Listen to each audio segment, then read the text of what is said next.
Hey everybody, this is Felicia. So I belong to the Streetside Prayer Ministry, and we have decided to do what we call the Hebrews Walk. And what that entails is we will read a chapter of Hebrews verse by verse daily and upload it to our social media sites.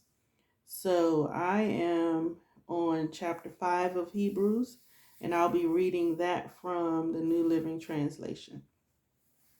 All right, let's get started. Every high priest is a man chosen to represent their people in their dealings with God. He presents their gifts to God and offers sacrifices for their sins, and he is able to deal gently with ignorant and wayward people because he himself is subject to the same weaknesses. That is why he must offer sacrifices for his own sins as well as theirs. And no one can become a high priest simply because he wants such an honor. He must be called by God for this work, just as Aaron was. That is why Christ did not honor himself by assuming he could become high priest. No, he was chosen by God, who said to him, "You are my son. Today I have become your father." And in another passage, God said to him, "You are a priest forever in the order of Melchizedek."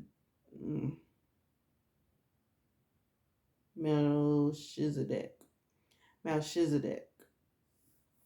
While Jesus was here on earth, he offered prayers and pleadings with a loud cry and tears to the one who could rescue him from death. And God heard his prayers because of his deep reverence for God. Even though Jesus was God's son, he learned obedience from the things he suffered. In this way, God qualified him as a perfect high priest, and he became the source of eternal salvation for all those who obey him.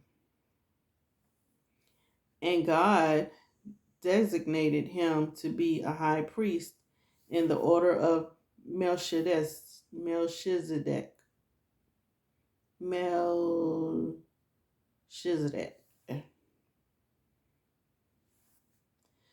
There is much more we would like to say about this, but it's difficult to explain, especially since you are spiritually dull and don't seem to listen. You have been believers so long now that you ought to be teaching others. Instead, you need someone to teach you again the basic things about God's Word. You are like babies who need milk and cannot eat solid foods. For someone who lives on milk is still an infant and doesn't know how to do what is right. Solid food is for those who are mature, who through training have the skill to recognize the difference between right and wrong. So that's Hebrews chapter 5. I'll be back tomorrow with chapter 6. See you later. Bye.